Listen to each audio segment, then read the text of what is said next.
सिजौ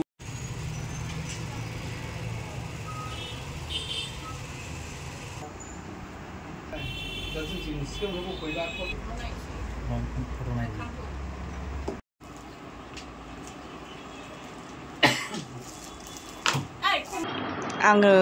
माने बिराद मोजां मोनदों आब'आ गसाइगावआव मेइन बाजारावनो जे मोनसे आउटलेट खुलिदों नांखागौ बुंनो थाङोबा माने आब'आबो बुंखांखाबाय कि गासिबो बयबो कास्टमार्सफ्रा माने न'आवहायनो नागिरनानै थांजोबो दा बाजाराव खुलिबा जाहैबाय इजि जायो ओमफ्राय बेयावनो फैनानै लांफैनो हागोन आरो बेनो बेखौनो बुंनो सानो कि नोंथांमोनहा एसे सापर्ट खालामबानो जाबाय जोंनि मेइन माने जोंनि बड'लेण्डआव जे ब्रेन्डफ्रा जायो बेफोरखौ बांसिन सापर्ट खालाम डुप्लिकेटफोरखौ बांद्राय सापर्ट दा खालाम आं बुंबायानो थाखायो मानो होनबा जों बिराद खस्थ' खालामनानै जोङो मोनसे डिजाइनखौ बानायनो थाखाय बिराद खस्थ' नाङो आरो कालार कम्बिनेशन्स गासिबो माने बिराद क्रिएटिभिटिजों बानायो दा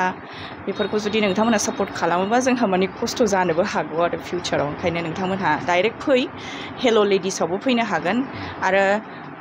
आब'मोनहा मोनसे ब्रान्चबो खुलिगासिनो बङाइगावआवबो बे ब्रान्चआबो थाबैनो माने खुलिगासिनो बेयावबो नोंथांमोनहा लांफैनो हागोन आरो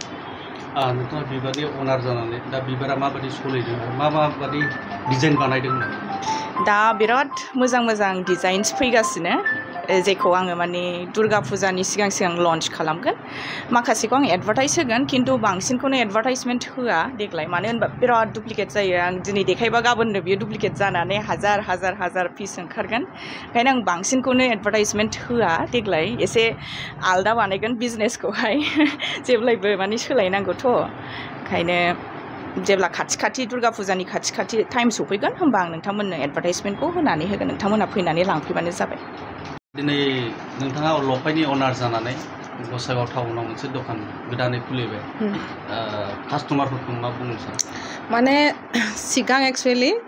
न' सिङावमोन नालाय थ' आउटलेटखौ आं दा बाहेरायाव लाबोबाय दा कास्टमारनि माने सुबिदानि थाखाय गसाइगाव मेइन बाजार टाउन कमिटि बिल्डिङाव फार्स्ट फ्ल'राव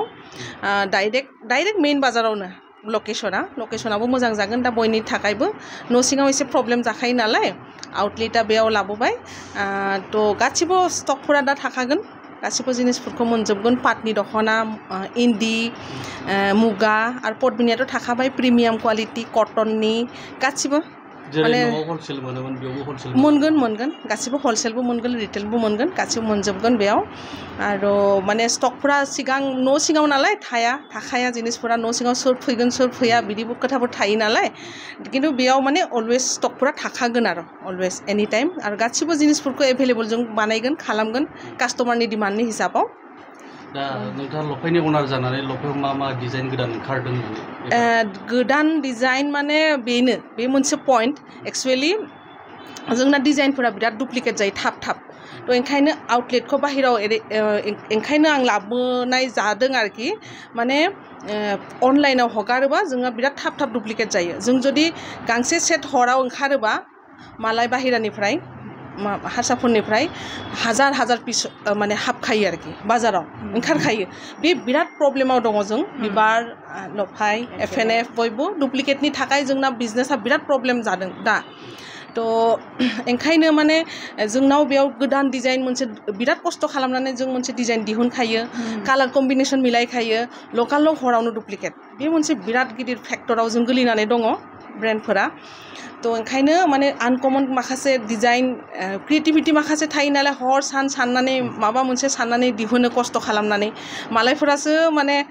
हाजार पिस दिहुननानै लाबफोरा बिसोरसो मोनजोबखायो बिराद दुखु मोनो आरो बेखौ नुबालाय जाखायो उफाय गैला मा खालामबावनो नोंथांमोननि ब्रेन्डखौहाय डुप्लिकेट दिहुनग्राफोरनिखौहाय नोंथाङा मा बुंनो हास्थायो मा बुङो माने बेखौ बुंनानैथ' जेबो लाब गैया जेबो आयेनबो गैया बिदि मा खालामबावनो कास्टमार सापर्ट खालामबानो जायो जोंखौ कास्टमारनि अननाय सापर्ट मोनबानो जों हेपि आरो बेनि थाखाय सापर्ट खालामोबा माने जोंनि वेबिंआनो माने उनावहाय माने खस्थ' जागोन आरो ना सालायनांगौ बे समाव मार्केटआ माबायदि दाथ' अफ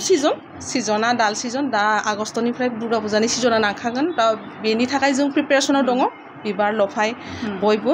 माने गोदान डिजाइन गोदान कालारफोरनि थाखाय थ' ओंखायनो डाइरेक्ट दखानाव फैनानै लाबोबा कास्टमारनि थाखाय बांसिन मोजां जागोन आरोखि ना दा नोंथांनि दखानाव मा मा ब्रेन्डनि सि मोनगोन दा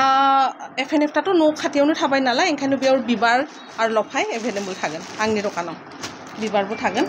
लफायबो मोनगोन दा माइदि बिदन गासिबो थागोन आरोखि लकेल दख'नाफोरखौ लकेल दानायफोरा आर'नाइ गामसा गासिबो थागोन आरो बेनो आरोखि फुजानि थाखाय जों प्रिपेरेसनाव दङ गोदान डिजाइननि थाखाय थ' ओंखायनो अनलाइनाव आं बारा माने सुवाप खालामा ना नेक्स्ट दखानावनो फैदो बयबो फरायसाफोरनि थाखाय मोनसे फोसावथाय सोलोंथाइ बोसोर 2025-26 नि फरायसाफोरनि थाखाय गोदानै मुं थिसननाया दासान्दि सापागुरिनि डन बस्को डिग्री कलेजाव सोलिगासिनो डन बस्को डिग्री कलेजाव BA अनार्सनि थाखाय बड' इक'नमिक्स इंलिश इडुकेशननि हिस्ट्रि पलिटिकल साइन्स आरो BCom अनार्सनि थाखाय एकाउन्टेन्सि फाइनान्स हिउमेन रिसोर्स मेनेजमेन्टनि मुं थिसननाया सोलिगासिनो बे कलेजाव रोंगौथि गोनां फोरोंगिरिनि फोरोंथाय होनाय फरायसुला फरायसुलिफोरनि थाखाय आलादा हस्टेलनि खाबुबो दं लोगोसेनो जानो हाथाव फरायसाफोरनि थाखाय स्कलारशिपनि खाबुबो होनाय जादों जुदि गोसो गोनां फरायसाफ्रा सापागुरिनि डन बस्को डिग्री कलेजाव गोदानै मुं थिसनोब्ला नैबे मबाइल नाम्बार 9365551959 नङाब्ला 7086117662 आव थोंजोङै फोनांजाब खालामनो हागोन